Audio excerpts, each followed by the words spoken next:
CCP, in which the Chinese government is seeking to place itself at the top of the global world order while degrading America's power militarily, diplomatically, and economically. In recent months, events have shown us that the CCP has escalated this competition. On January 28th, a Chinese surveillance balloon entered U.S. airspace and spent the next 8 days traveling over the majority of the continental United States. And while we do not know yet what kind of information the Chinese surveillance balloon was able to collect, we can be certain that the CCP's intention was to exploit sensitive sites, including military sites and critical infrastructure across our country. This Chinese surveillance balloon was a brazen display of espionage in the U.S. homeland, but it's ultimately one of the many ways that the CCP is working to exploit our vulnerabilities. Today, we must take the conversation beyond that balloon and discuss all avenues the CCP is threatening U.S. homeland security in. Through the CCP's aggressive national strategy of military-civil fusion, which aims to establish the People's Liberation Army as the dominant global military force by 2049, the Chinese government is stealing information from U.S. military and civilian targets. A majority of the threats China poses to the U.S. homeland security are occurring below the threshold of traditional conflict. We need to be cognizant of these threats and generate multifaceted solutions to deter them. These threats are already directly affecting American citizens. MD Anderson Cancer Center, for instance, one of the nation's top hospitals for cancer in my home state of Texas, ousted several scientists from the center in 2019 who had ties to the CCP. The scientists were flagged by the U.S. National Institute of Health regarding a variety of threats, including data security, intellectual property loss, and they were ultimately investigated by the FBI.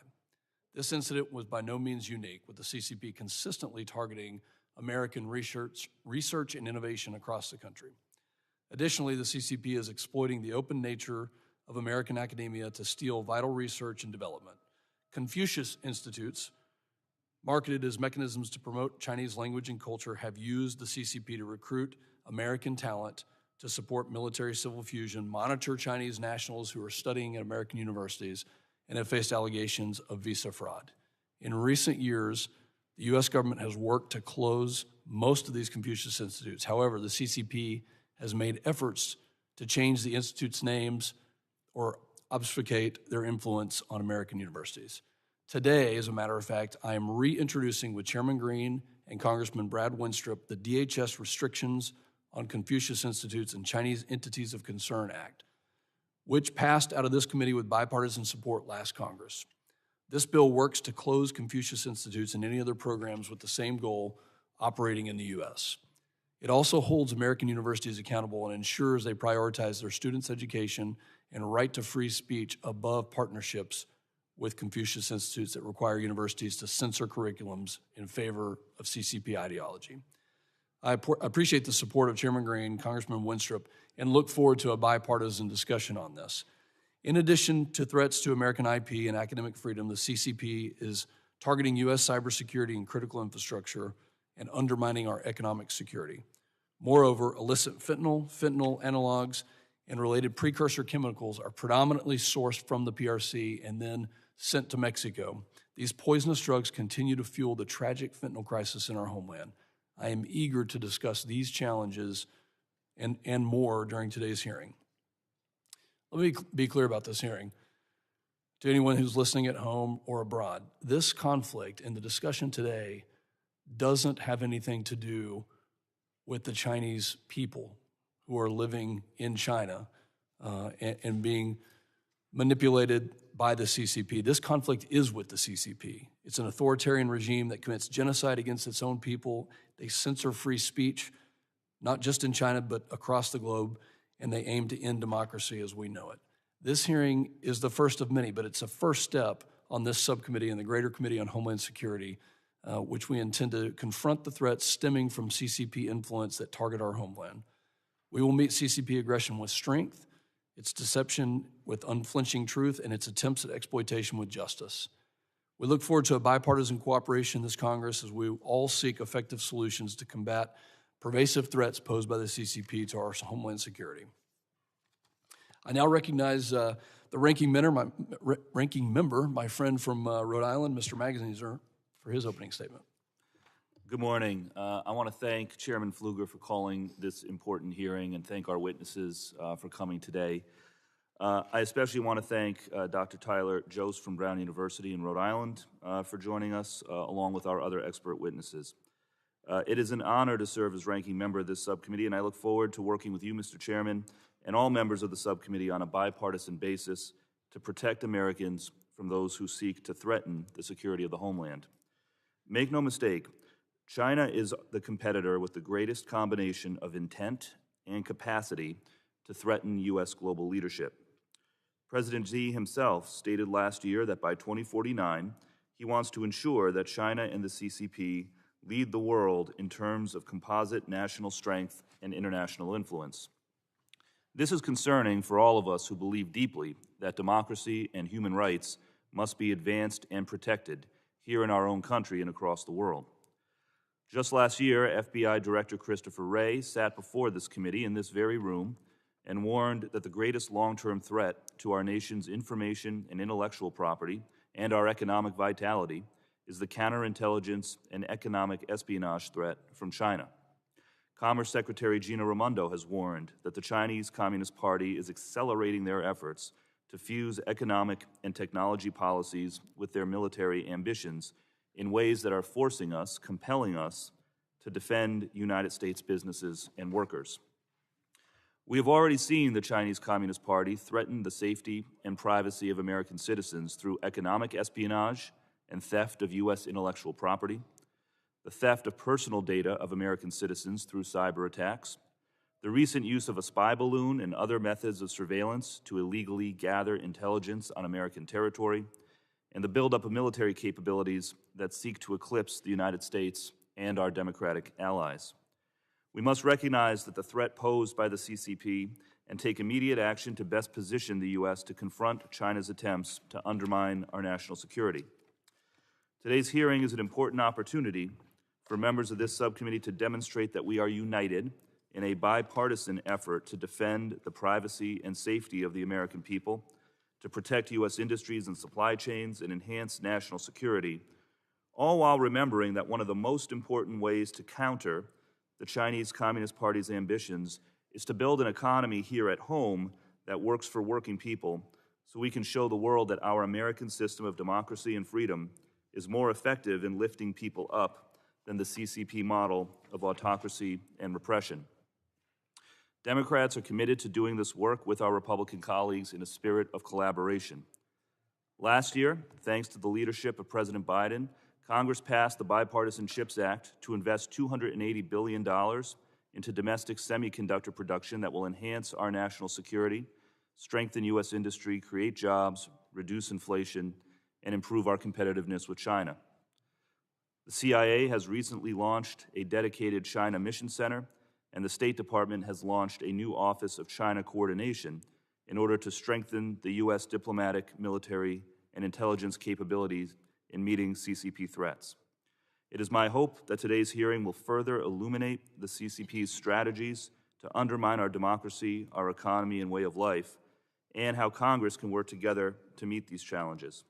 As we do this work together, we must remember that the people of China and people of Chinese origin experience oppression and human rights violations at the hands of the authoritarian Chinese Communist Party, and anti-Asian harassment and discrimination is too prevalent globally and here at home. So I also want to be abundantly clear that we do not condone any anti-Chinese or anti-Asian bigotry, and we must condemn any acts of anti-Asian discrimination in the strongest possible terms. Our struggle is not with the Chinese people, but rather with the Chinese Communist Party that is increasingly hostile to democracy and human rights. The CCP wants nothing more than to see Americans become divided and prejudiced, but they will be disappointed. Instead, we will outcompete the CCP by ensuring that America remains a beacon of freedom to the world and by continuing to provide safe harbor to those fleeing oppression and violence. That is how we will strengthen our nation and our economy. I look forward to hearing from today's witnesses, and I yield back. Thank you, Ranking Member. Other members of the committee are reminded that opening statements may be submitted for the record. I am pleased to have a distinguished panel of witnesses before us today on this very important topic. And I ask that our witnesses please rise and raise their right hand.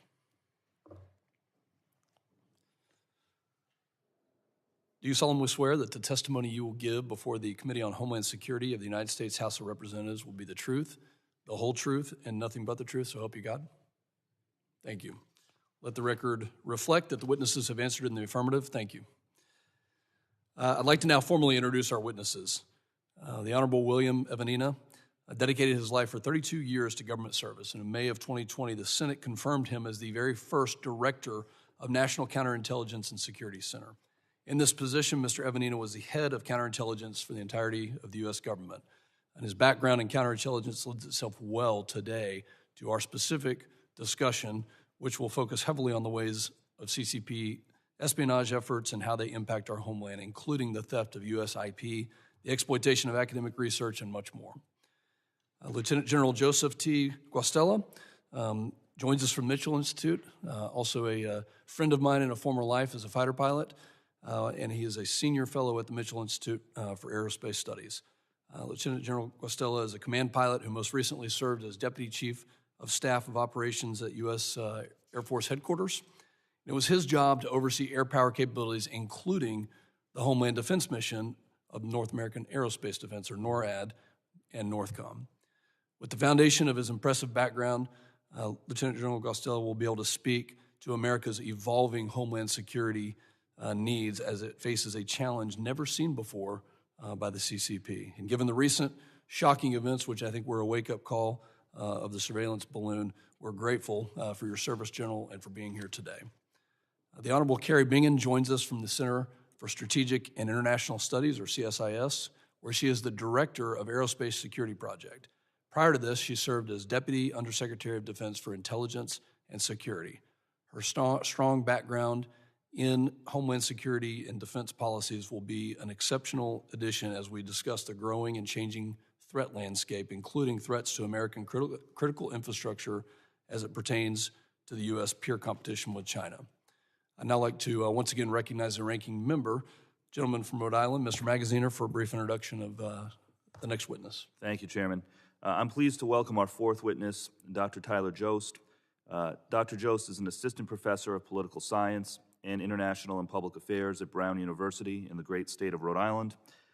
He is also the Watson Institute Assistant Professor of China Studies and devotes his time and effort to improving our understanding of national security decision-making in the People's Republic of China. Professor Jost also previously served as a military intelligence officer with assignments in Afghanistan, U.S. Cyber Command, and the Office of the Secretary of Defense. Thank you to all of our witnesses for being here today, and I yield back. Thank you very much. And again, thank you to all the witnesses for taking time here. I now recognize the Honorable William Evanina for an opening statement. We do have a timer, and we'll keep them to 5 minutes. You're recognized. Chairman Pfluger, Ranking Member Magaziner, members of the subcommittee, it's an honor to be here with you today to discuss this really important topic.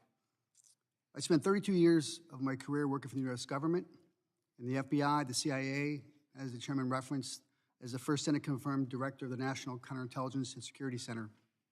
But I'm here before you today as the CEO of the Evanina Group, where I provide consulting services to boards of directors, CEOs, and executives on this exact threat we discussed today.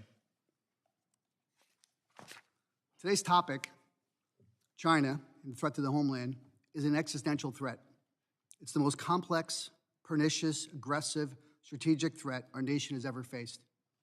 I proffer to this subcommittee that the U.S. private sector and academia have become the geopolitical battle space for China. Xi Jinping has one goal: to be the geopolitical, military, and economic leader of the world, period. Along with the Ministry of State Security, the People's Liberation Army, and the United Front Work Department, they drive a comprehensive whole-of-country approach to their efforts to invest, leverage, infiltrate, influence, and steal from every corner of the United States. This is a generational battle for Xi, and it drives their every decision. We must approach this threat from the Communist Party of China with the same sense of urgency, spending, and strategy we have done for the past 2 decades to combat terrorism.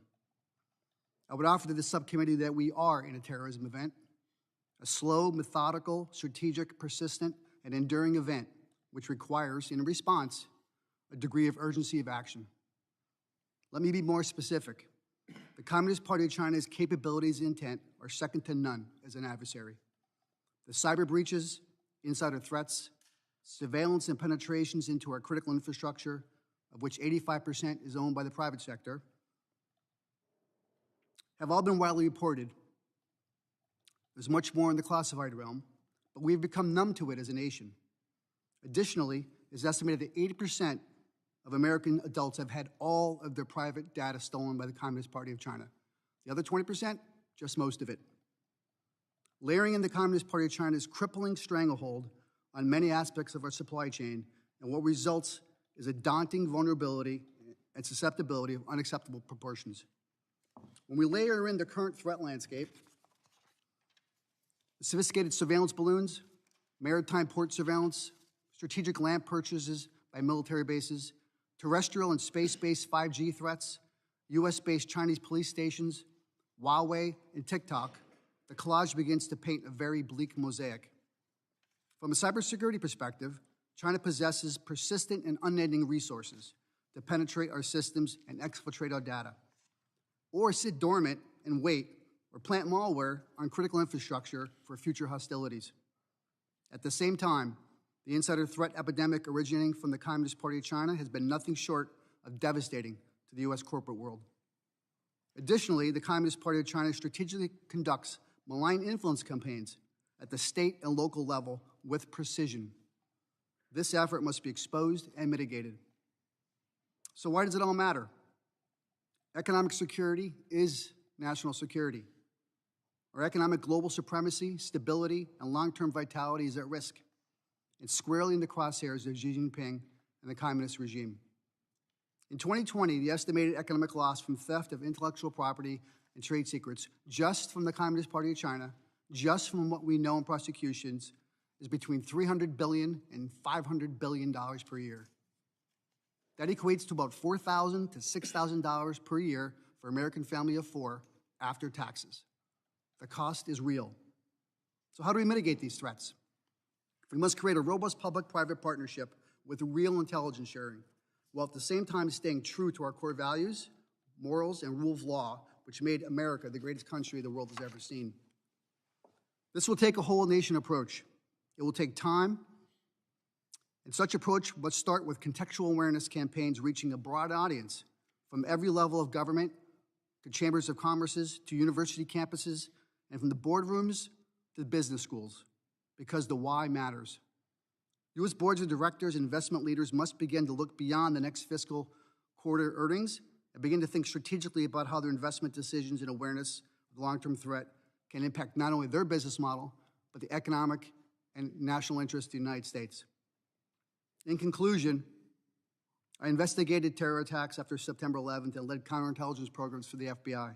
I would suggest that the threat posed by China is much more dangerous to the longevity and sustainability of our nation than any terrorist threat actor. Thank you, and I look forward to your questions. Thank you, Mr. Evanina. And I now recognize General Guastella for his opening statement. Chairman Pfluger, Ranking Member Magaziner, members of the committee, thank you for the opportunity to appear before you today.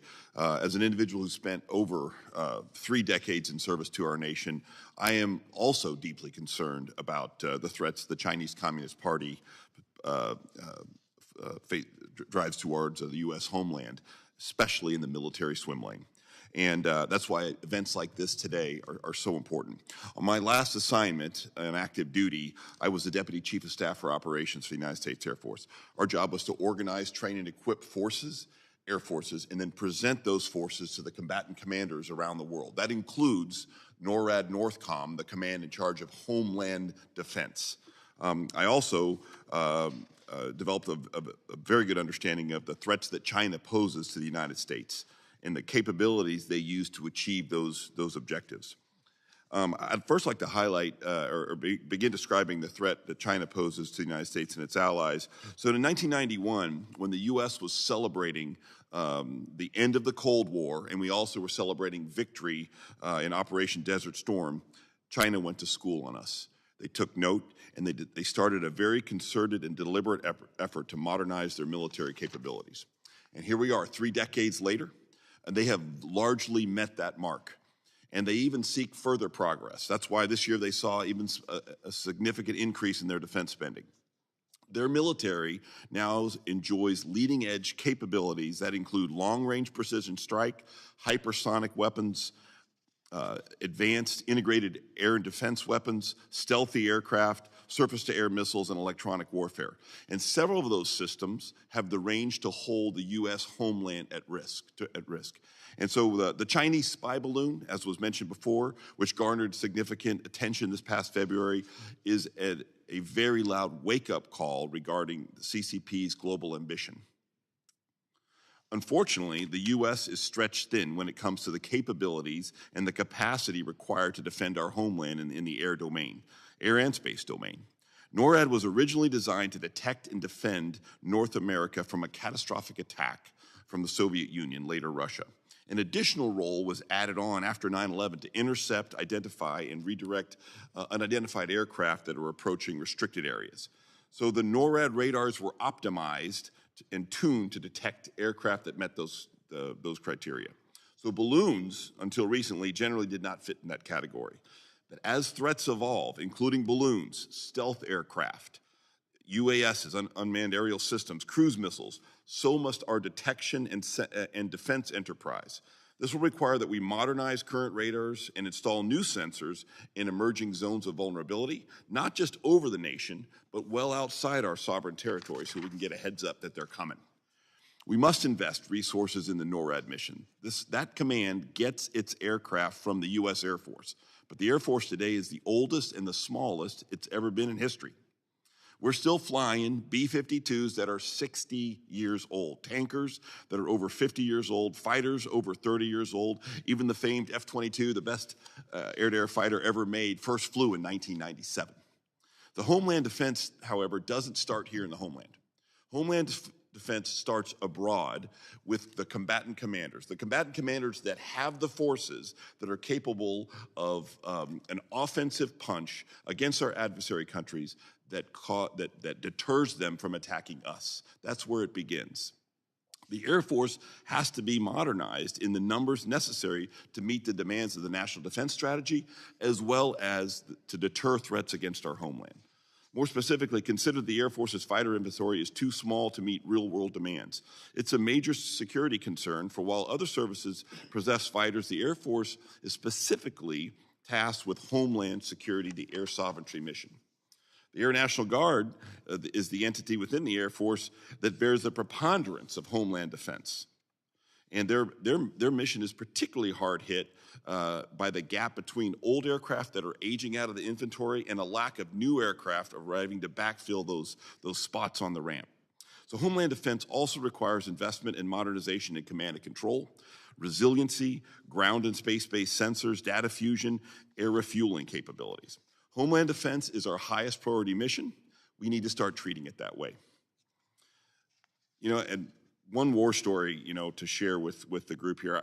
On January 8th, 2020, 11 Iranian ballistic missiles hit a U.S. base at Al-Assad in Iraq.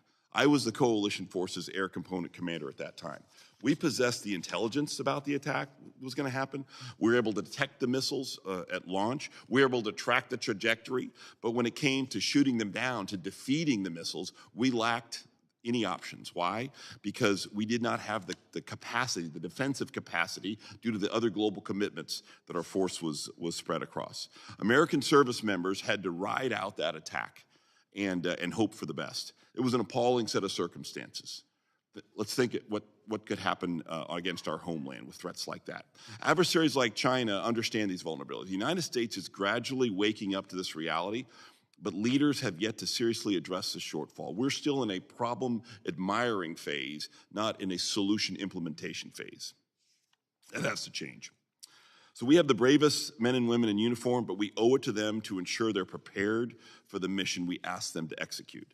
We owe it to our American citizens to ensure they're protected from attack. America's homeland is no longer a sanctuary against threats like China. We must recognize this new reality and aggressively close critical gaps in capacity and capability in the air domain. Thank you for allowing us to focus on this topic today, and I look forward to your questions. Thank you very much for your opening statement. I now recognize Ms. Bingen. Great, thank you. Chairman Pfluger, Ranking Member Magaziner, and distinguished members of the subcommittee, thank you for letting me appear before you today. I've been fortunate to examine these issues from my time at a technology startup, time at the Department of Defense, and then here legislatively as a staffer on the House Armed Services Committee. Let me start by saying conflict with China is not inevitable, not inevitable. However, the Chinese Communist Party has ambitions to become the world's leading power and has undertaken a broad campaign using all tools of national power and influence to achieve its aims. While strategic competition and potential military conflict with China may seem abstract to many Americans, the Chinese surveillance balloon was a tangible, visible sign that the U.S. homeland is not out of reach of Beijing's threats. The PRC challenge is one of both national and economic security. It is not only the pacing military threat for the United States, but also the top threat to U.S. technology competitiveness. I'll discuss 3 areas where the CCP threat to the U.S. homeland is particularly acute: technology acquisition, critical infrastructure, and influence operations. And then I'll offer a few recommendations to help address these challenges. First, technology acquisition. Beijing has made it a national goal to acquire foreign technologies to advance its economy and modernize its military. It continues to use both legal and illegal methods to target U.S. technologies, including in areas such as high-performance computing, biopharmaceuticals, robotics, energy, and aerospace. And it targets the people, information, businesses, and research institutions in the United States that underpin them. These methods include economic espionage, cyber data exfiltration, joint ventures, research partnerships, and talent recruitment programs, among others. My written testimony offers several specific examples of where the CCP has put these methods into practice. This matters for our defense, as our military's battlefield advantage has long rested on our superior technology. However, that is at risk as Beijing seeks to close the gap in our technology advantage. This matters for American businesses, as Mr. Evanina said, where $225 to $600 billion is the annual estimated cost to the U.S. economy from stolen intellectual property. CCP law and policy further bolsters these methods. For example, its 2017 National Intelligence Law requires organizations and citizens to support intelligence work and to keep it secret.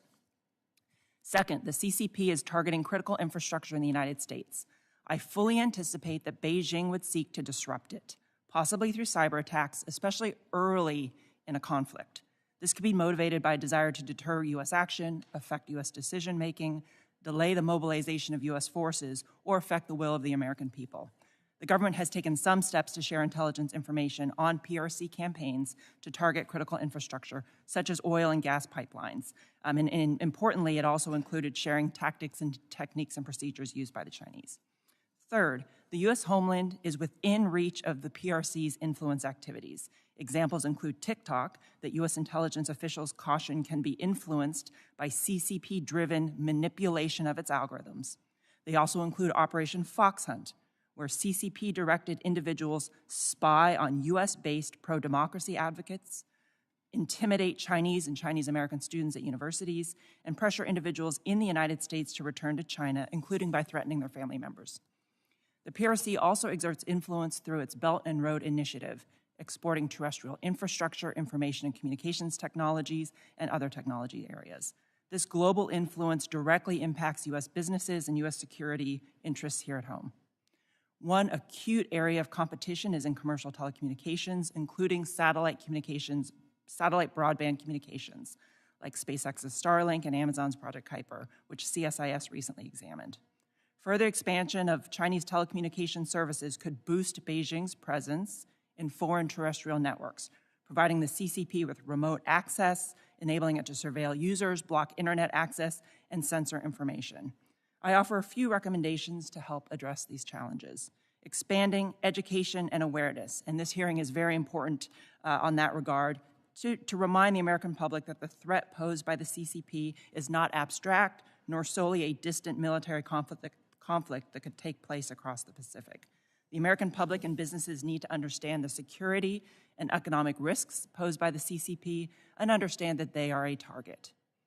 Expand intelligence threat sharing with the private sector, building off CISA's work to date so companies can better understand their vulnerabilities and make risk-informed decisions regarding their protection and resiliency.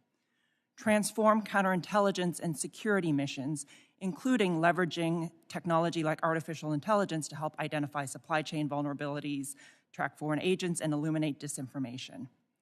Leverage technology innovation. Maintaining U.S. technology leadership means not just preventing the transfer of technology to the PRC, but also setting the conditions for our innovation sector to stay ahead of the competition.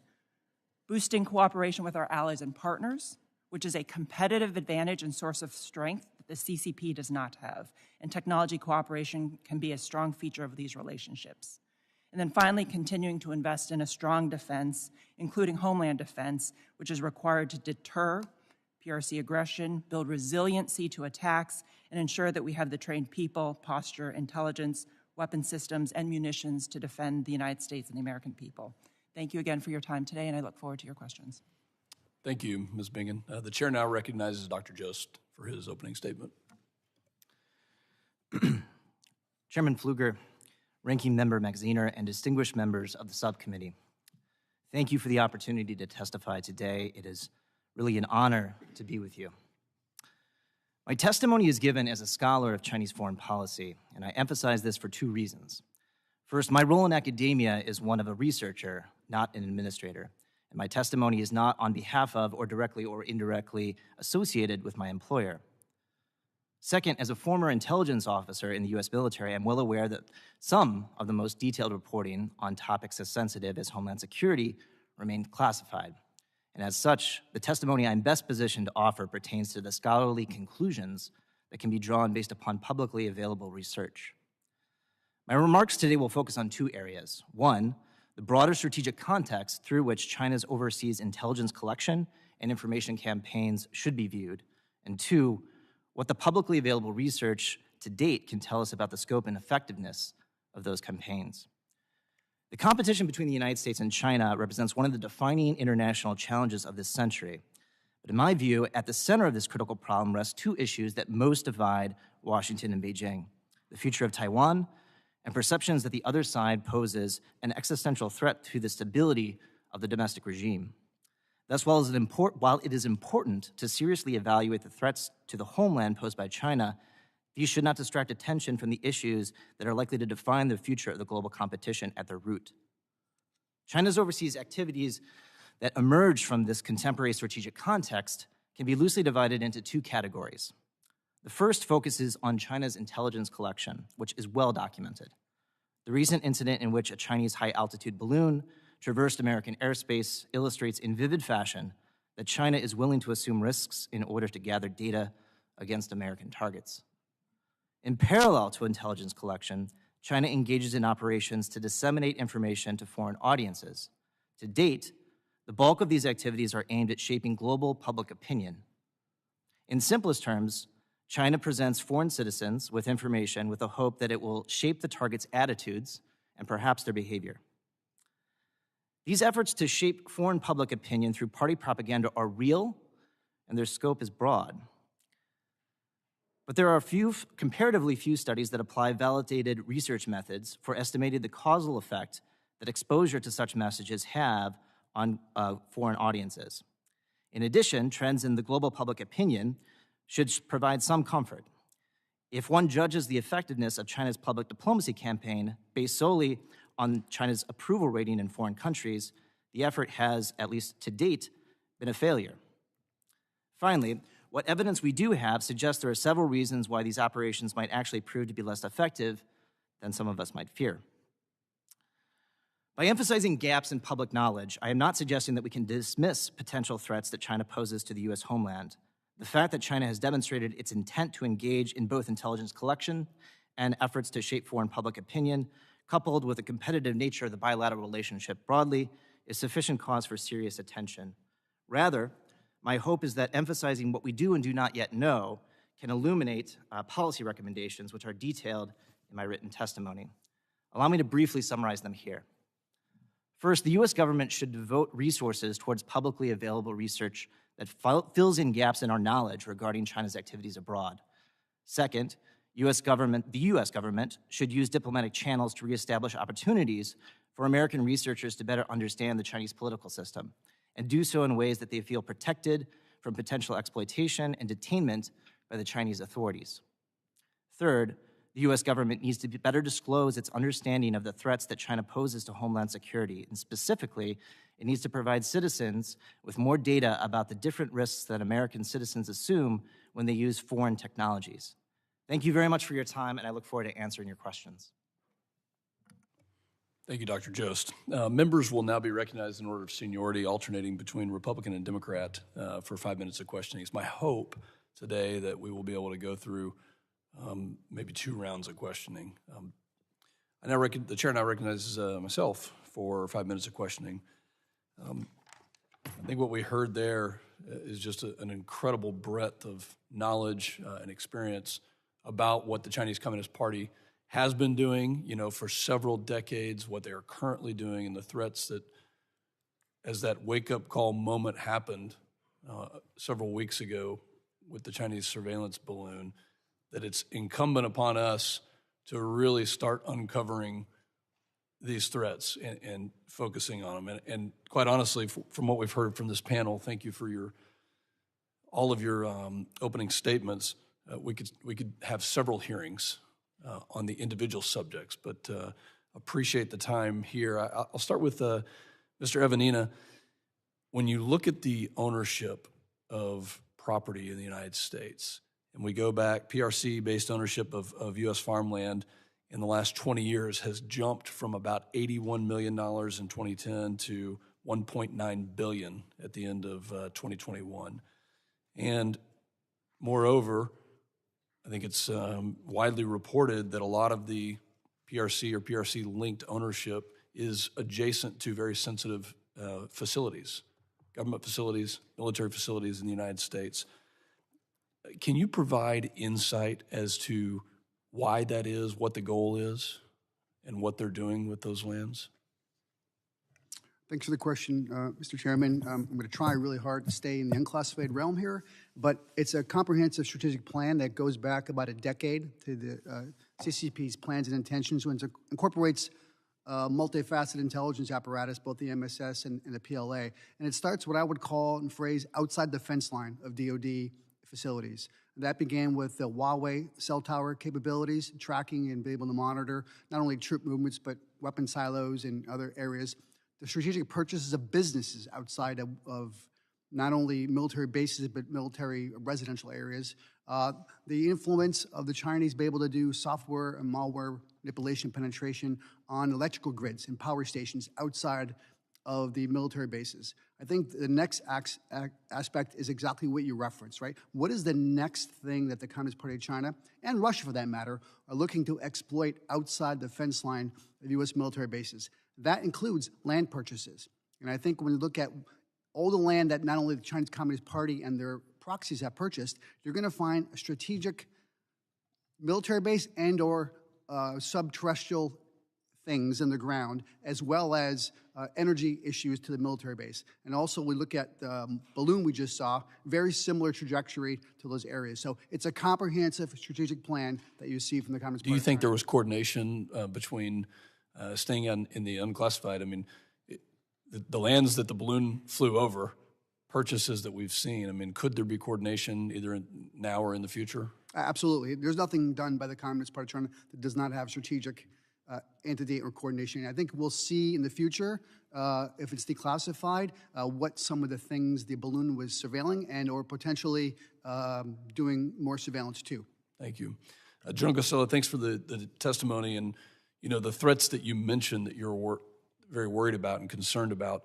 What keeps you up at night on the air power threats, and what needs to happen resource-wise, specifically here, NORAD, NORTHCOM, in order to identify, deter, detect, and defeat?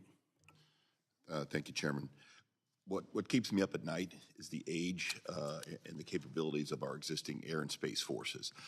For 20 years, we've been engaged in a very land-centric campaigns in the Middle East. We've been doing counterinsurgency, counter-violent extremists, counterterrorism, all important for our nation. But during that 20 years, we did not invest in air and space forces to the extent we needed to. So we're left with that old fleet that I described before. You know, a 30-year-old fighter can do fine providing close air support in Iraq or Afghanistan against a low-end threat, but it's not going to survive very well against, and it's not going to survive in the China fight, and but more so, it doesn't deter China. And so we have to realize the investment that's needed in the air and space domain has been neglected, and we have to get after it for the exact reasons that's been described by our expert panelists on China. And that's what keeps me up at night. When you look at the threats that are being posed, hypersonics, the ranges that are increasing, the ability to reach out and touch us, how important is NORAD, the Joint Air Power Enterprise, to the defense of our homeland? You know, NORAD, the National Defense Strategy, 2 of them now in a row have said that homeland defense is the #1 priority. Problem is, we haven't resourced it to that extent that our words say. And the commanders of NORAD have asked for modernization of radars for years now and had not gotten it. And that would have helped us detect those balloons sooner. And then the aging fighters. You know, almost every major metropolitan city in America is defended by our Air National Guard fighters that are getting older and older. They don't have the capabilities, the radars that they need, not only for the balloons, but the radars they need for the real threat, which would be a cruise missile attack against our homeland. And so that's what concerns me. Thank you. My time has expired. I yield back and now recognize the ranking member.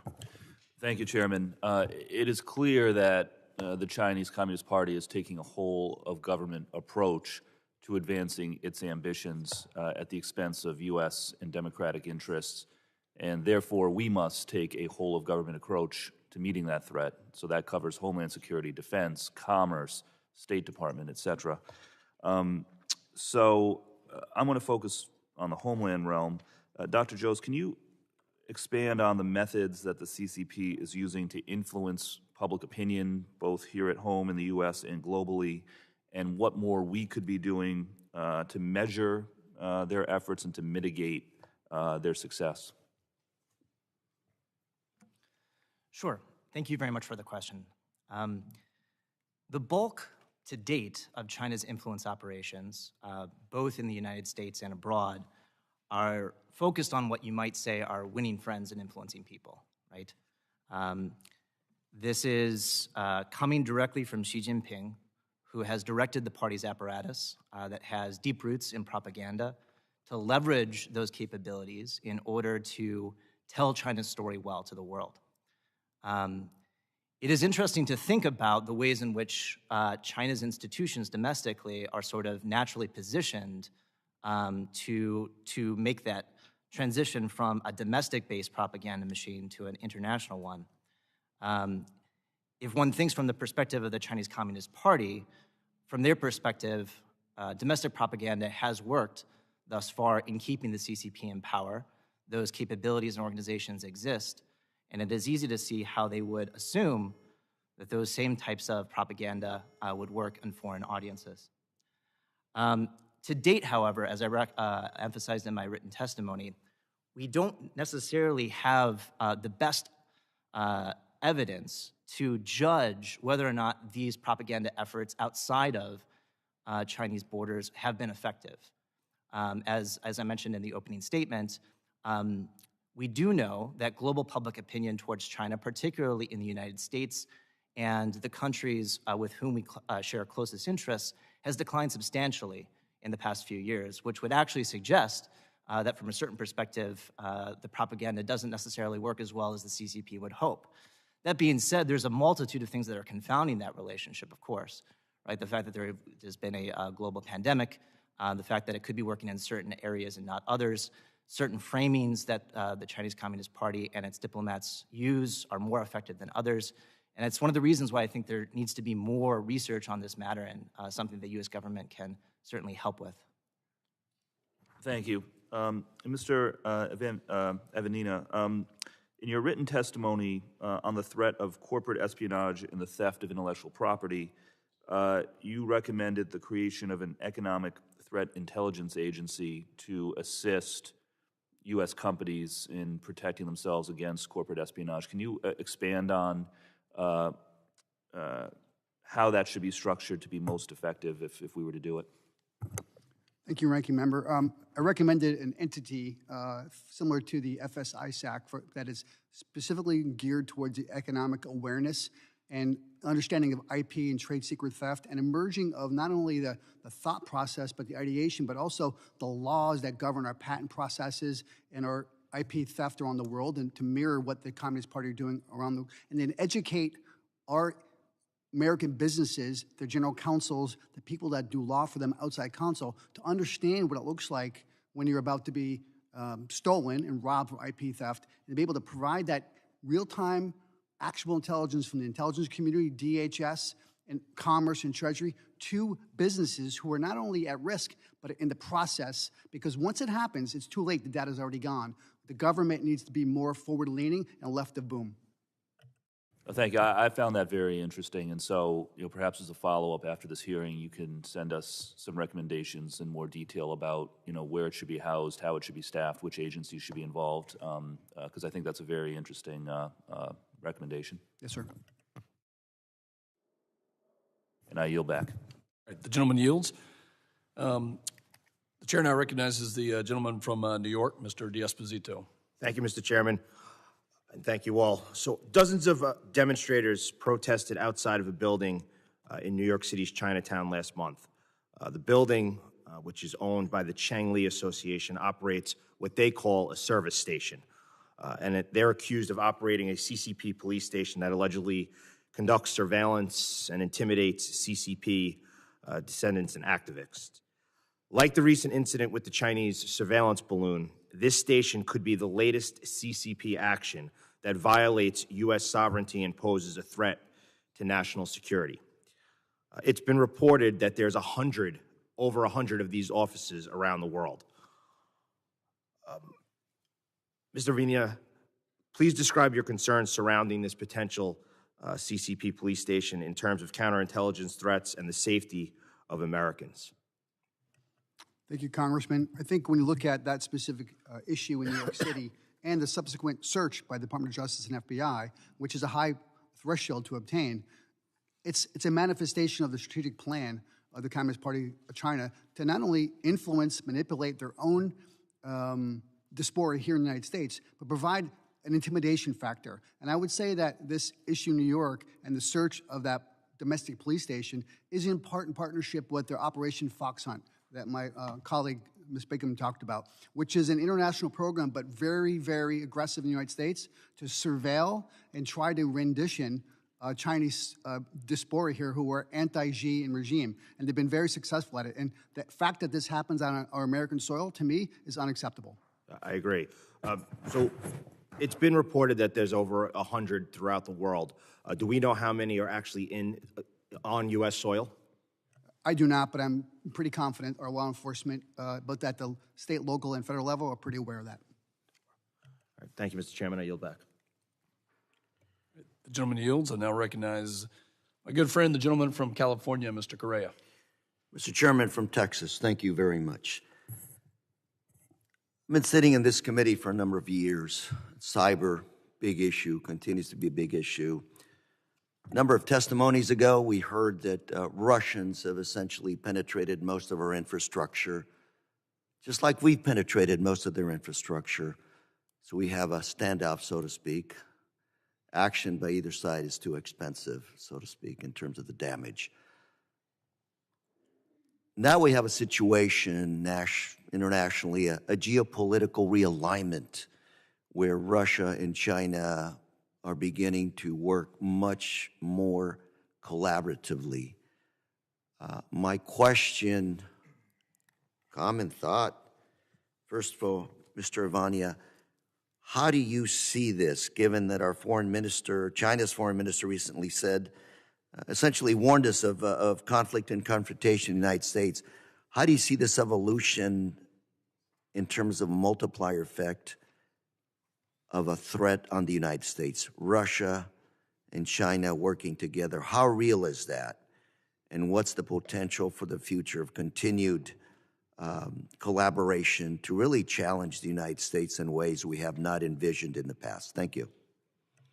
Mr. Congressman, I concur with your statement, and I think it is a very concerning issue when two nation states who don't like each other are merging against one common enemy, the United States.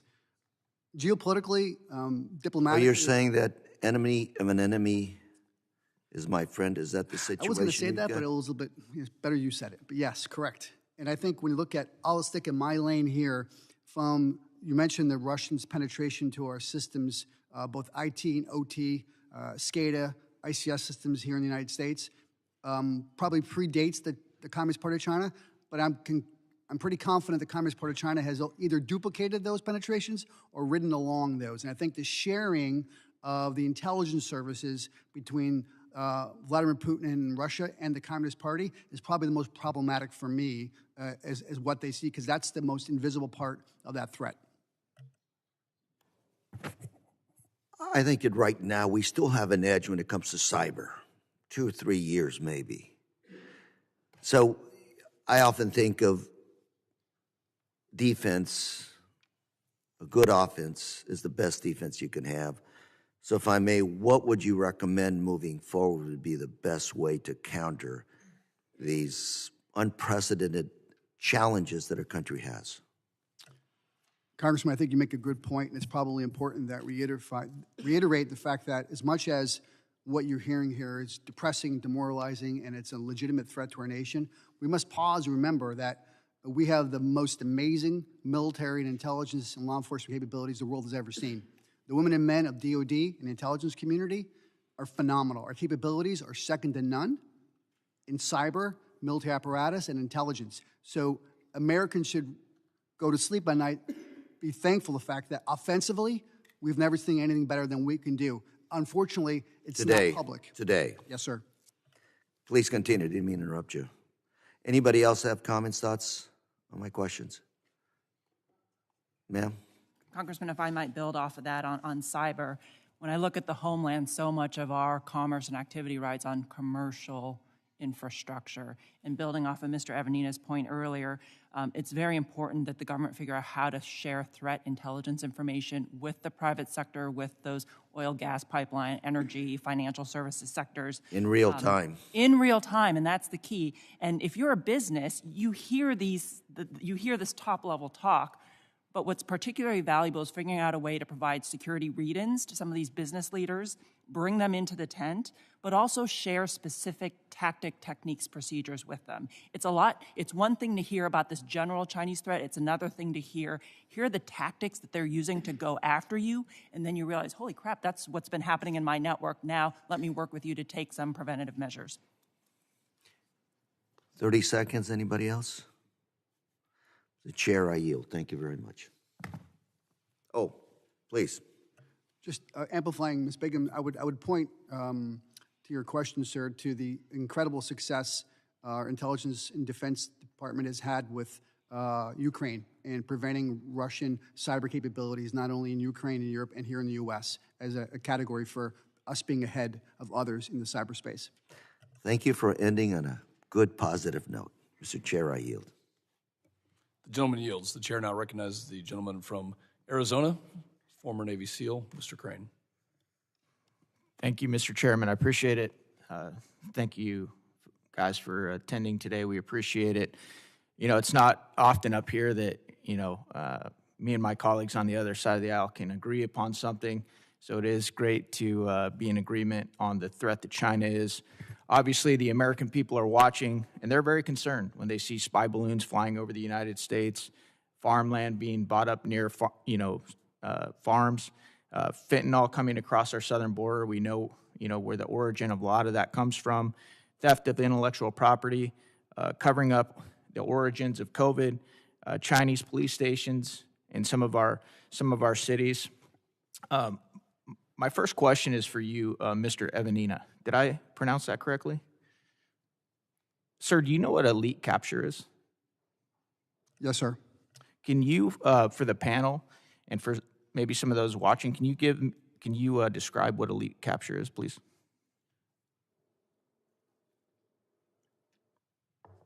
Congressman, I can. I would probably prefer to some of the more better informed experts here on that panel for that particular definition.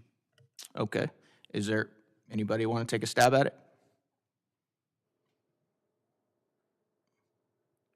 Sir, am I correct that you are an expert in counterintelligence, right? Yes, sir. So can you just give me a really broad, doesn't have to be super specific, what is elite capture?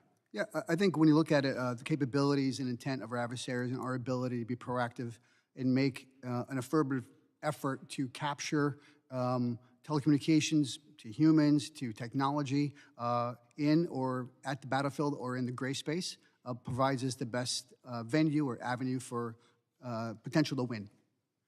Okay. Can you give me some examples of how that's often done? How that's carried out? Sure. Well, first of all, I would say a lot of it's done with authorities that are granted to both NSA and the FBI overseas. Section 702, our abilities to capture telecommunications conversations to foreign adversaries, both the foreign born, but are also overseas. That gives us leads and intentions of nefarious activities, both terrorism and counterintelligence, espionage, of those actors overseas that are, as Ms. Bingham said, riding on commercial capabilities that are around the world. And that capability allows the U.S. to be able to pre-identify and do threat and warning to actors here in the U.S., both from a systems, data, and people perspective. Would you say that it's accurate that foreign states and actors often try and compromise and corrupt leaders and officials within our own government? Would you say that that's a form of elite capture? I would, and it's done quite regularly for decades. Would you say that it's often true that family members are often used in these types of efforts to corrupt foreign leaders, officials? Congressman, for the past decade, I've spent my time in 3 different organizations advising and informing Americans, members of Congress, about the threat to them as a person, and it always starts with family members and utilization of mobile telephones. Thank you. Sir, are you also aware of some of the reported business dealings of Hunter Biden with individuals linked to the Chinese Communist Party? Only what I've seen in public reporting, sir.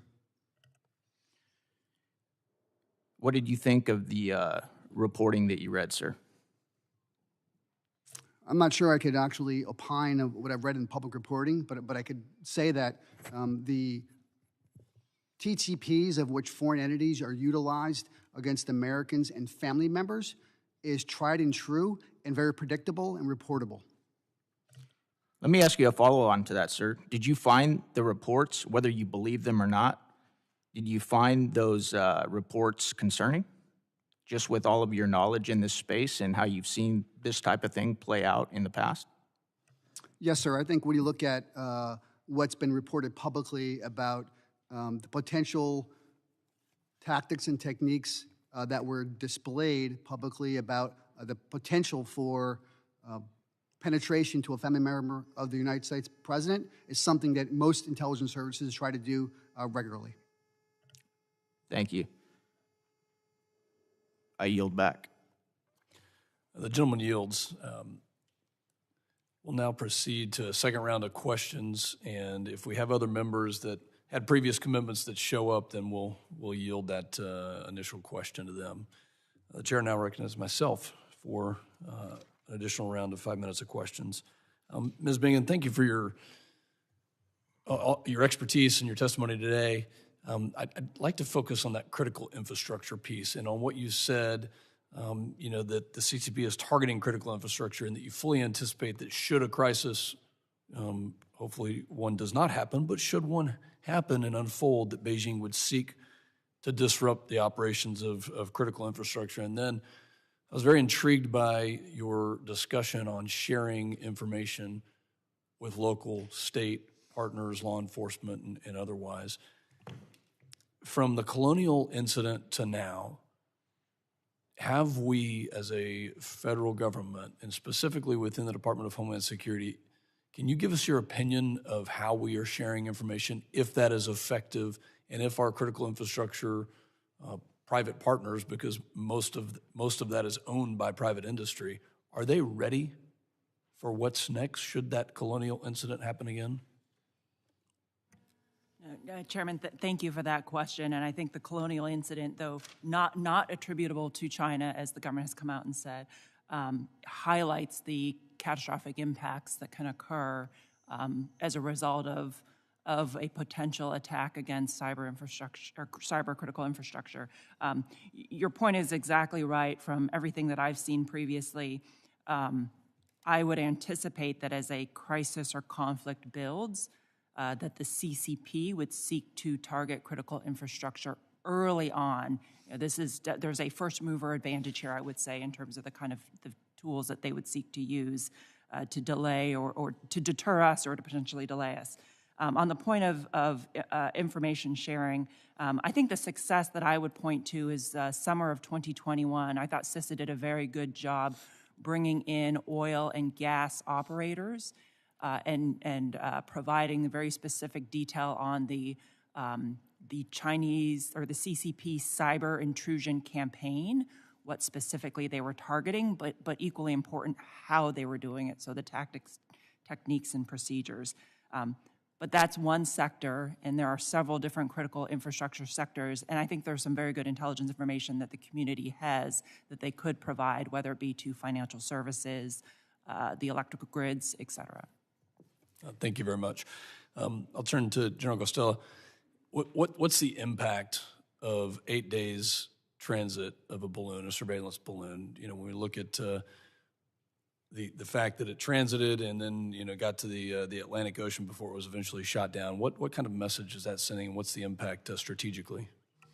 It's a significant wake-up call, like we discussed before, that an air vehicle could traverse American airspace for that long and be afforded the opportunity to collect that much information. You know, a balloon is up there around 12 miles up. Satellites are 350 miles, so it's down in close, or it hangs out for a long time. The potential for collection is significant. And so ideally, the thing would have been taken down prior to hitting U.S. airspace. But like I said, they exploited a seam. I don't think that'll happen again, but we have to talk to government officials about it. But we don't know until we fully exploit what was flown over, what they could have gotten or what they got. But to me, it's a very grave violation of our sovereignty. Does something like that embolden the CCP and reduce our deterrence? And then what do we have to do to claw that back if it does? Absolutely. Anytime an authoritarian regime does something of that nature and we don't do anything about it, they'll think, what can I get away with next? And so we have to close this gap. We also have to demonstrate credible capability that we can affect them in some way of our choosing. I think that's important for us, not only have the capability, but the will to do so. That's how you deal with a regime of that nature. Mr. Evanina, let's turn to the precursors that China produces that are then used in the production of fentanyl, and the connection between the cartels that are taking these products that they're making fentanyl and then eventually getting it in the United States. And can you kind of talk to your opinion as a former intelligence expert on that flow, what the CCP and the cartels are doing to work together, collude, and produce a very deadly substance? Mr. Chairman, this is a very important topic, not only for this conversation, but for our nation. I think the recent reporting is that over 100,000 people have died in the last year, 12, 15 months, from fentanyl overdose. That's multiple times what happened on 9/11, right? So for our nation to not look at fentanyl as a national epidemic that stems from a nation-state threat actor is probably unacceptable, and we have to be more vigilant in what we do. We can map the production of the precursors from China to Mexico, to the drug gangs, to the American soil. It's clear, and I know our intelligence and military apparatus are working hard to disrupt that, but it takes more than that to disrupt. There has to be a preemptive effort to put China on notice that this process of killing Americans must stop, and we have to look at it as a terrorism event. Thank you very much. My time has expired. The chair yields back and now recognizes the ranking member, Mr. Magaziner. Thank you very much. Dr. Jost, in your testimony, you wrote that while the evidence shows that Chinese propaganda efforts in the United States and in other aligned countries do not show evidence of much success yet. We do not have as much data in the global south, in the emerging markets, and we know that China is making big investments in many of these emerging countries for strategic reasons. I think that's very important for our work here in Congress because there's always a perennial debate on the level of foreign aid that we provide to those same nations. So can you just expand a little bit on why this topic is important and what the tie is to the homeland security of the United States? Thank you, sir. So when one thinks about how propaganda works, we have to think about why a target audience would ever believe it. If I were to come in here and read a bit of Chinese Communist propaganda, obviously would not, but if I were, folks in this room would discount that bit of information pretty significantly. And the reason is that they know it's propaganda. So the effectiveness of such an information or influence campaign rests upon the ability of targets to be able to understand that what political scientists would call the cue giver, the actor who is giving the information, doesn't have their best interests at heart. So that's component number one. And component number two is some baseline level of distrust of that target state.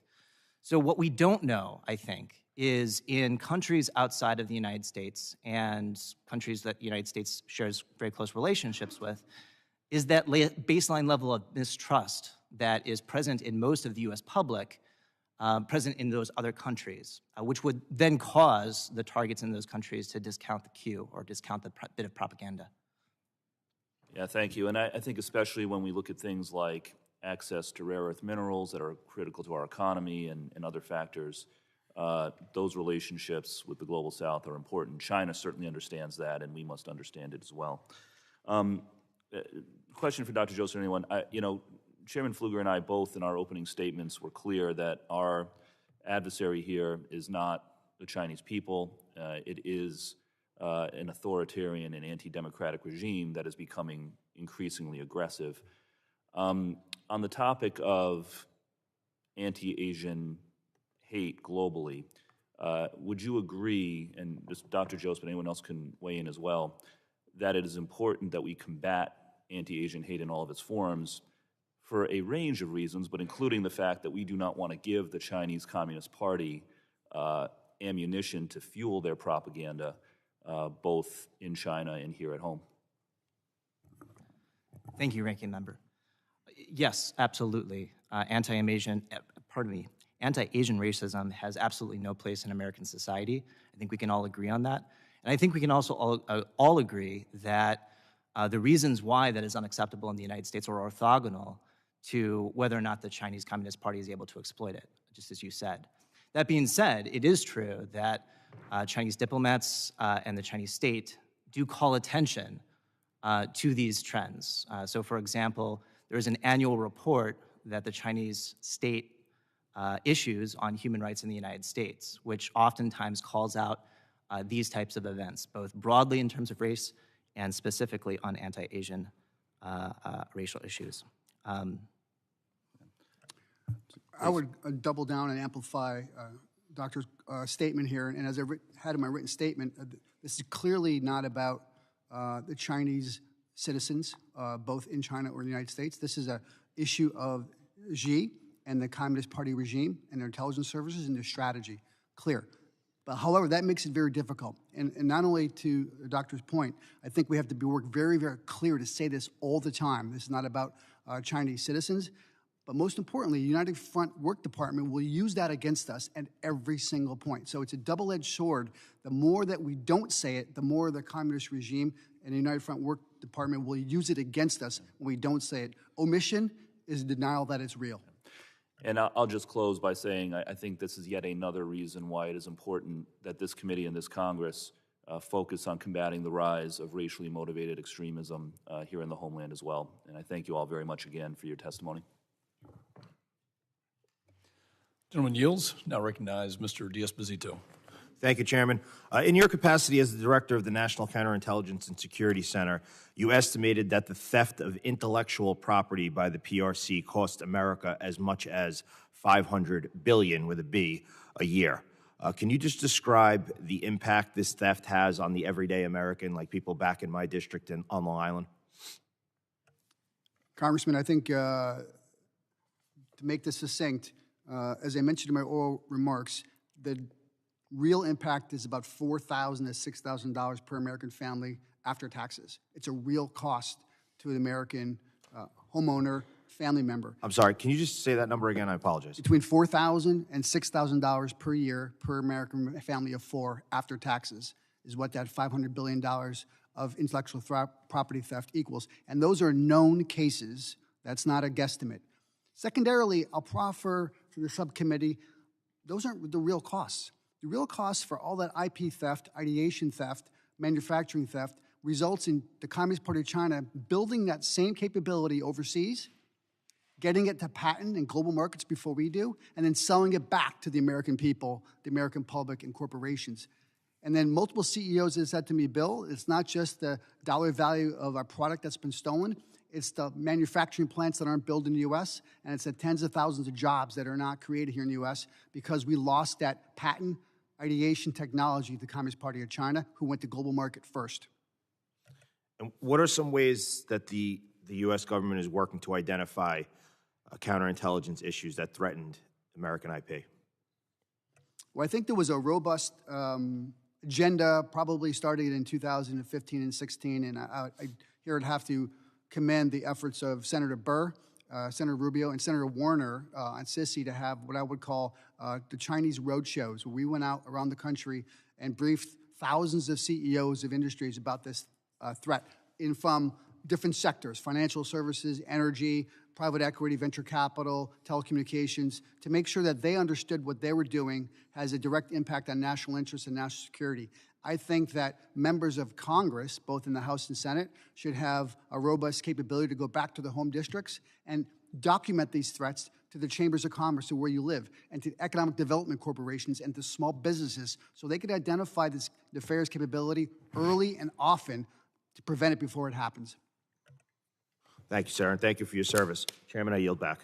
Gentleman yields. Now recognize the gentleman from California, Mr. Correa. Thank you, Mr. Chairman. I wanted to focus a little bit on our backyard, south of the border. Had a chance to go to El Salvador a few years ago and learned that China was looking to acquire, purchase 80% of their coast and really build a deep water port in that area. Today, I'm really, really bothered that world's largest oil reserves in Venezuela are essentially in a Venezuelan government of Venezuela, that it has very close ties to Russia and to China. This is our backyard. It's my understanding we still have a good brand south of the border. Most countries, Colombia included and others, still like the brand of America, the American dream, so to speak. Again, thinking about best defense being a good offense, what do we do to make sure that we keep our backyard secure and not have these kinds of advances by other countries? I'll start, Congressman. I think there's some great answers from the panel as well. I think when we look at South America specifically, we could look, as my colleagues mentioned, subsequent to 9/11, we concentrated on counterterrorism, and we missed the boat of the influence of both Russia and China on South America. And that influence comes with a price because they provide critical infrastructure for free. They provide mobile phones to citizens of South American countries for free. Specifically, the Chinese invest a lot of money in South America to have them beholden to their interests, as well as Russia did historically. I think we probably, and this is getting more in the policy lane, have to be more aggressive and offensive with our brand and our capabilities and our investment in South America to help us in the long run. We make the best medicines in the world, best COVID vaccine. We're essentially a breadbasket of the world. How can you use those assets to really project our presence in the backyard? Thoughts? Lieutenant General. Sir, it's a fantastic question, and it's absolutely a concern. Chinese investment in countries around the world, especially when we're absent, allows inroads for them to develop relationships, not just buy what is immediately there, but also leads to future investments and other things. And it comes as a detriment to the U.S. You know, like I said, homeland defense doesn't start in the homeland. It starts overseas, not only with a credible capability that we need to have, but also with our allies and partners. And so if we become isolationists, if we cede that terrain to the Chinese, we're going to pay a price militarily. And you know, when Chinese military comes into countries, it allows them to start to train with the Chinese, develop a relationship with Chinese, and it results in an inability for us to leverage them the way we should. And so it's a very significant thing for us, and we need to look at that. One last point, and that's on arms sales. A lot of times we don't sell things to countries because we have issues with the country, which is understandable, but sometimes they're going to buy it anyway. And when that happens, it's the choice between them buying Chinese or buying American. Sometimes we need to think, hey, maybe it's worth it, should buy American. General, I'm going to challenge you here. Did you use the word absence or absence? Did you say that? So I may have absence or less. Are you saying we're not doing our job of here, going overseas, visiting people, being diplomats as members of Congress? Do we need to do more of that? Sir, I think you're doing a great job. No, that's not the answer I'm looking for, sir. You just said something, and I want to make sure all of our members of Congress understand exactly. That's a great point. And I want you to back it, because we do need to show our faces around the world. We need to do that. General, I want to thank you for that comment. You're absolutely right. We do need to show our faces around the world. Our military does a lot of international engagement, in mill to mill. We need that same engagement at other levels of government. Our state does that, but getting out and seeing and understanding from those allied and partner perspectives. You know, the one big advantage the U.S. has militarily is that we have a lot of friends out there, that China doesn't enjoy that same thing. We're going to lose those friends if we don't get out there and engage, because those friends allow us to base from their countries, they'll support us, they'll back us up in international forums, and it happens if we engage them. Thank you, sir. Chairman, I yield. Gentleman yields. We'll now recognize my good friend and national security expert, somebody who spent 20-plus years in the U.S. Navy, Mr. Gonzalez from Texas.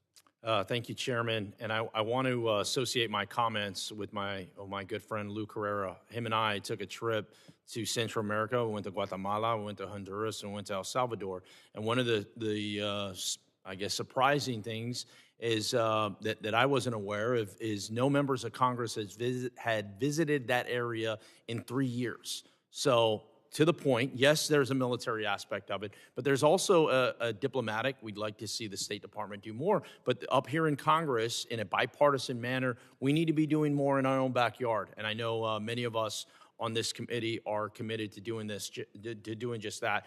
My first question is for you, General. I just got back from a trip from Taiwan. It's the second trip to Taiwan in the past 14 months. I spent 20 years in the military, as my good friend August Pfluger pointed out, our chairman pointed out. I know what war looks like. We're at war. I mean, this is a war. It may be a Cold War, but this is a war with China. With the People's Republic of China, every single day are invading Taiwan via their cyberspace. Not only that, but the question I have for you is, in particular, your expertise is in air. I spent 5 years as an air crewman flying against China. I know exactly when they come out and they intercept our aircrafts. They're doing that every single day. And there's a danger in that, right? Because everything is fine until there is an accident, a spark, if you will, that turns a Cold War into a hot war. Can you speak just to some of the dangers in which playing this game of chicken brings up, in particular to Taiwan? Absolutely. China has demonstrated significant aggression in the air by penetrating Taiwanese airspace. And it is a violation of Taiwan's sovereignty. And also, when they're in the air, their professionalism is non-existent. They will, quote, dust us off, if you will. In one case, we had a collision, mid-air collision from one of their aircraft in a Navy P-3. And that is the nature of how they do business. And so what we can't do is watch them and let them get away with behavior like that and not do something back, and not be there with Taiwan, not be present, not be out there and make them respect us the way they are driving fear into the Taiwanese with their aggression.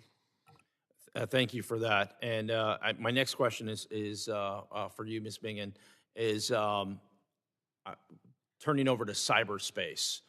This is what war looks like. That's the first aspect of it. And in cyberspace, there are no boundaries. There are no borders. We're all in on this together.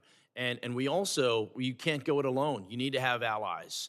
I put together a bill, the U.S.-Taiwan Advanced Research Act, that essentially creates a closer relationship in the cyberspace with our allies. Can you just speak to that as far as how can the United States grow our relationships with others that, let's say, are not traditional relationships? Yes, we have our Five Eyes and we've got those relationships that have had for a long time, but other places like Taiwan, what are your thoughts on growing that in particular in the cyberspace? Well, Congressman, first, if I can go back to your Taiwan point, and thank you very much for visiting. I had the chance to go there in January as well. And on Taiwan, if I can say, the arming is incredibly important, giving them a greater defensive capability. It includes not just the tangible weapon systems, but the training that goes along with it. And I think there's much more capacity there for increased training opportunities with our forces. And the other point that you raised on Taiwan is every day they are in this cognitive disinformation war with China, and so that the more that with the CCP, so that the more that we can do to help them and highlight or create transparency around those disinformation campaigns is important. On the cyber front, you're absolutely right on the allies. These are areas, and this ties back into China's Belt Road Initiative. They are doing a lot to try to get their infrastructure and make others more dependent on them. Where that leads to is other country, not only their ability to surveil and steal data, but also they're advancing their techno-authoritarian norms and standards. So I think that there are things we can do on the international front, threat sharing, but also building norms much more akin to how we see the world and how we want the internet to be operated, data to be protected, than the Chinese model. I think it's very clear to point out that the People's Republic of China are the aggressor. I spent 5 years in Iraq and Afghanistan. Chairman Pfluger has also been at war. I think it's safe to say we don't want war. We want to prevent a war. And part of that is showing that we're going to stand firm with our allies to prevent those. And thank you, Chairman. I yield back. Gentleman yields. Chair now recognizes the gentlelady from Nevada, Ms. Titus. Thank you very much, Mr. Chairman. Before I ask my specific question, I'd like to say that I agree, too, with Mr. Carrera, and it also was brought up by our last speaker that we need to do more. We don't do more by cutting the small foreign aid budget that we have in place now. We do more by investing more. You mentioned Belt and Road. China is investing all across Africa. They're building ports in Lima. They just bailed out Sri Lanka. That's what we're up against. And if we walk away, that's not going to be helpful in these difficult areas. But I want to ask you the question. We just heard this week about China saying that there's a potential conflict or confrontation if we don't put on the brakes. Now, I wonder just what that means for us. Is it an existential threat? Is it saber rattling? Is it nuclear war? What does that mean? How should we be gauging that? And what should we be doing in response besides shoring up Taiwan or, trying to make these investments that seem to be fairly difficult to get people to support? Anybody? Yeah. Or someone else start. I would say the narrative to the recent statement by the Chinese minister is a false narrative that we need to put on the brakes. We should start asking them to minimize their aggression, right? Not only here in the U.S., but with our allies and friends around the world. I think they're really great at putting us in the bucket as being the aggressors. And as we've heard from our our distinguished congressmen and congresswomen, that's not the case, right? And I think we as the United States, diplomatically, have to do a better job, a more effective job of making sure the world knows that they are the aggressors. Because I think their narrative, and they have a great propaganda program, as we heard, and they will use that to show us as the aggressors. General, would you how would you compare the threat by China to the threat internally, our homeland threat by domestic terrorists compared to China, if we're looking at where our priorities should be? Well, ma'am, the threat to the United States from China is the most grave threat we have faced in our lifetime, certainly since the Cold War. And the reason why is we have an economic superpower that's stealing our technology, that's leaping ahead on weapons that can strike us right here in the homeland or deny our objectives overseas in defense of Taiwan. And if we let them continue at this pace and we don't answer that, we will find ourselves in a very uncomfortable position as Americans, which is watching U.S. service members lose fights.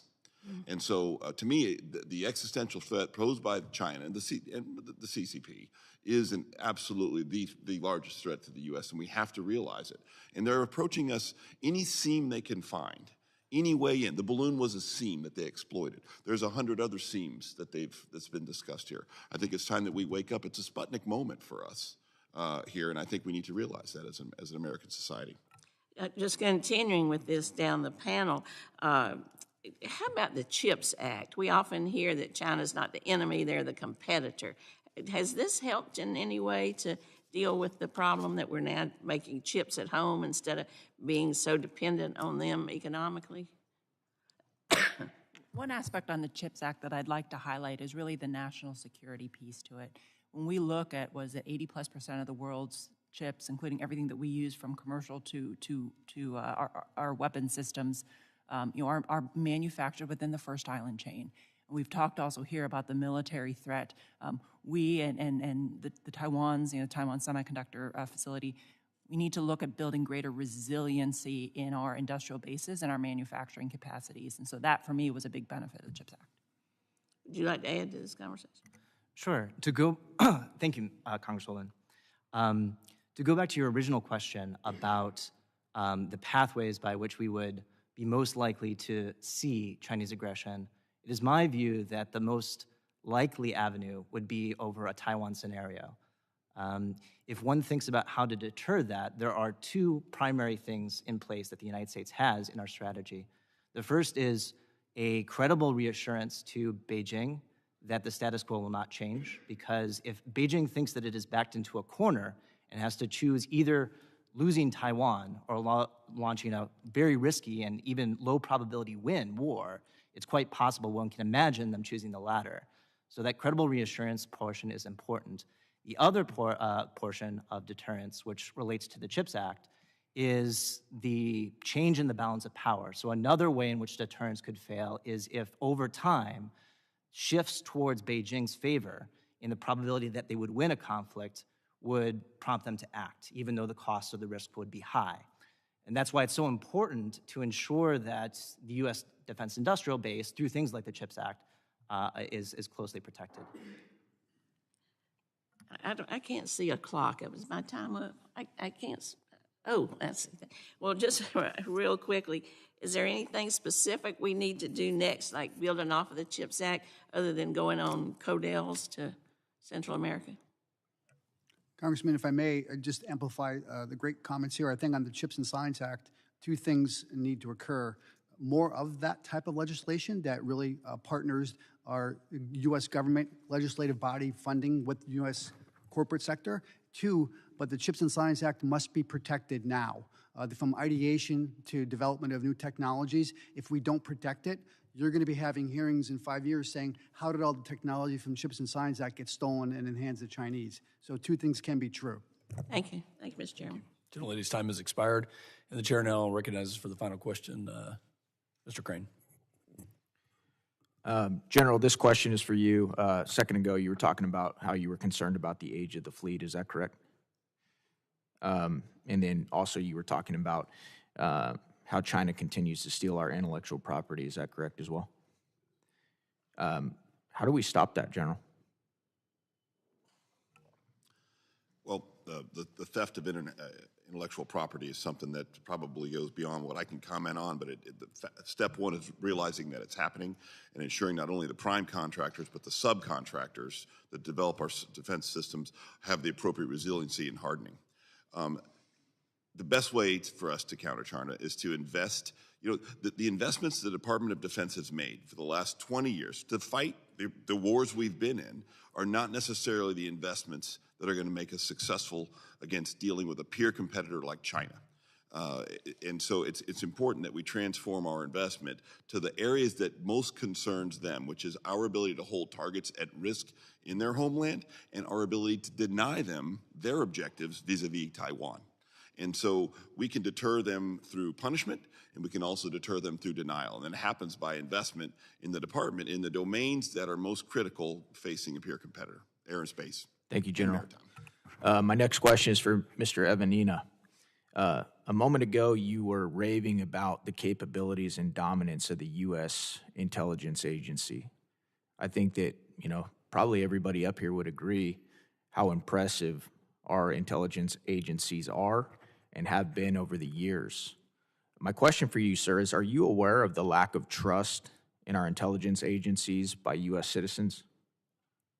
Congressman, yes, I am, and it's a concerning issue. Yeah. And you're aware that there is a select committee on the weaponization of the federal government up here right now?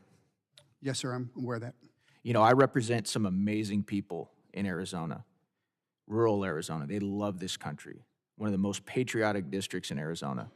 I myself am a Navy SEAL. I joined the Navy after 9/11, and I served for 13 years, and I love this country. And I want our intelligence agencies to be strong. I think they need to be strong for good reason. But I'm going to tell you right now, sir, when we read years after the fact that 50 former national intelligence folks, several heads of the CIA claimed that the Hunter Biden laptop is Russian disinformation, only to find out years later what we all knew that it wasn't, that's alarming to a lot of Americans. And it makes us lose trust in our intelligence agencies. And for me, when I look at a guy like you that's done everything that you've done, as intelligent as you are, I know that's got to piss you off. If there were 50 former Navy SEALs out there lying to the American people, and I found out about it, that would piss me off because it undermines the community that I hold so dear. And I'm sure you probably have a very similar endearment to your community. Am I correct in assuming that? You're correct, sir. What do you think we do about that, sir? How do you think we regain the trust with the American people and our intelligence agency? Congressman, I think you bring up a very valid point that not only reaches the current events of today with our intelligence and law enforcement community, but it also impacts the recruiting of future generations of women and men who want to serve in the U.S. government, intelligence, and military apparatus. And I think that is the core element. I think two things have to happen. Number one, there has to be complete transparency of things that happened in the past, but more importantly, with the great things that the women and men are doing, we have to be more proactive in getting out to your district and other districts at the local level. And secondarily, there has to be some transparency of what's real and what's not real with the narrative reporting that we see in the media. And I think that's the obligation of law enforcement intelligence agencies to be forthwith of declassification and transparency of what's going on. Real quick, Mr. Evanina, if it seemed like I was coming after you today, I apologize for that. It's nothing personal at all. I love this country, and I'm tired of losing faith and trust in the institutions and the organizations that as a little kid I had aspired to and I upheld. And I know I'm speaking for a lot of Americans when I say that, brother. Okay? Last question I have real quick is for Ms. Bingen. You said that war with China was not certain. Can you expound on that a little bit and please tell us all how we can, in your opinion, how we can avoid war with China? Thank you. Absolutely, Congressman. I want to say that the cause isn't lost and there are things that we as a nation can proactively do. So, for example, continuing to invest in a strong defense, ensuring our forces are ready is a signal and a deterrent. Making sure that we invest in resilient networks so that if the CCP decides to launch an attack, it will have a less effect on our networks and our infrastructure. Superior technology former Secretary of Defense I worked for would always say, we never want to send our sons and daughters into a fair fight. With the technology theft happening, we are very much at risk of sending our sons and daughters into a fair fight. So superior technology and agility in terms of how we use that technology. And then ensuring that we have a network of allies and partners. This is a weakness that the CCP has that we have. And sir, with all of your service, you know that we fight in coalitions. And it's important to make sure that our allies are with us and partners are with us and not with China. Thank you. I yield back.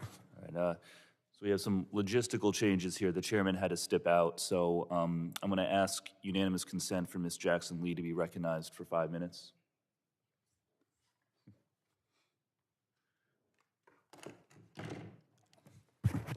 We're in trouble now. We're both freshmen, so Yeah. bear with us. All right. Unanimous consent for Ms. Jackson Lee to be I recognize Ms. Jackson Lee. Well, to both of the chairman and the ranking member, I'm very pleased to be able to join you, and from my perspective, you're two distinguished members of Congress, and thank you for your service. Thank you for your military service. Before I start, I think because we're in Homeland Security, allow me just to put on the record that to be able to compete with China, I think it is extremely important that we assert democratic values, our values, the strength of our values, our competitiveness, and maybe we will have an opportunity to get the answer to why, I believe it's public now, all of the personal data of so many Washingtonians, members of Congress, House and Senate, have been breached. I don't believe that we have had any determination of who breached it, but we certainly want to be on top of those elements, be they commercial or be they a foreign country, from exposing private data of members of the House and Senate who have the responsibility of governing this nation. I wanted to put that on the committee's record because I'm incensed about it and hope that we will have some involvement ultimately in assessing that situation. But this is a very important hearing, and I want to begin by raising this question, and I'll have a second question, and I think, gentlemen, I will be finished. But I want to raise a question. Dr. Jose, you have described the evolution of the Chinese Communist Party's thinking when it comes to China's role around the world. We know that in recent years, the CCP has set its aims at developing China-centered and controlled global infrastructure, transportation, trade, and production networks. They tolerate no diversity when they go into countries. It is China, China, China. They don't even use the indigenous people. And China is competing with the United States in a global competition over government values. We have to win the world over by saying that our values of trade and otherwise are much better than theirs. And so how successful are China's efforts? What actions can the federal government take to outcompete the Chinese Communist Party? Frankly, I think we're nicer, but I also think that if you interact with us, you'll have the benefits of investment in your own country, and you'll have the benefits of long-term recovery. Many of you know that we passed the CHIPS Act, Chips and Science Act, close to my heart as a former member of the Science Committee, which invests $280 billion to increase domestic semiconductor production. I'm excited about that. Some of that may even come to Texas. Unfortunately, not these gentlemen here, I don't think, that 90% of our friends on the other side of the aisle did not vote for it, but I know that they're probably working with it in their districts. So, Dr. Jose, would you share that with me? And I'd love to have Ms. Bingham to answer that question as well. Dr. Jose, would you please? And Thank you, Congresswoman. Looking at my... These are really excellent questions, and I thank you for them. So you raised the issue of difference in government values, and I agree. Although I should note that we do have some common interests, if not common values. China and the United States both want to see their populations live prosperous lives, for example, and both sides want to see the world address some of the challenges of global climate change. That being said, it is very true that the two countries have stark differences in the way they see the relationship between state and society. The protections that we have in the United States by which citizens enjoy civil liberties and can organize against the state in order to keep its power in check are simply not present there. And it is true that China indiscriminately or without considering the types of behaviors that the target regime or the target state is conducting, we'll invest in it. And you mentioned the Belt and Road Initiative. This is certainly one of the keystone portions of China's efforts. I do agree that the nature of the regime in that target country is quite important. We do have some research that suggests that economic statecraft that China uses, for example, is less effective when the target country is democratic. And there's an intuitive logic there, of course, because if individuals, just like in the United States, can mobilize against their government if they are in collusion with the Chinese Communist Party for illicit gain, they can hold them accountable. And so I think that is it's a mechanism by which we can indirectly shape China's ability to use the Belt and Road in the way that you're describing. Ms. Bingham? Congressman, if I can add, you mentioned it exactly right. China has a playbook that they're using with the Belt and Road. We've seen it, the ports, 5G are examples, the ports where they go into countries. Djibouti is a great example where they go in, they operate the commercial port, they kick out the locals, they build up military infrastructure, and then it's a greater threat to the region and to our national security interests. So we see that happening across the globe. We as a government, I say formally, but the government needs to figure out how do they bring all their different tools of national power to the table to provide alternatives. Some of the areas we've been talking about today are on the technology front. I have a space background. I would offer as an example, our commercial space innovation sector right now is phenomenal. We are using our space technologies, our data in ways well beyond national security, understanding the climate, mapping, countering illegal fishing. This is soft power for Americans and for our companies. So ways that we can leverage some of these newer technologies while clearly protecting and ensuring that they don't fall into the hands of the CCP, but working with our allies and partners across the globe who want to work with us in these areas, figuring out ways to get that kind of information to them and opening up markets for our businesses so they're not just relying on the U.S. government is also important. Let me thank you all so very much. I think it's been established that the Belt and Road technology or approach is a danger to the framework of democracy of this nation. We need to use that power of our values and, of course, of our technology. I like commercial space just because I'm a NASA aficionado and space exploration is crucial. And Dr. Jose, thank you for that framework that we can utilize. This is an important hearing, and I thank you, gentlemen, for yielding, and I yield back to the chairman. Thank you, Ms. Jackson-Lee. I want to thank the witnesses for their valuable testimony and members for their question today.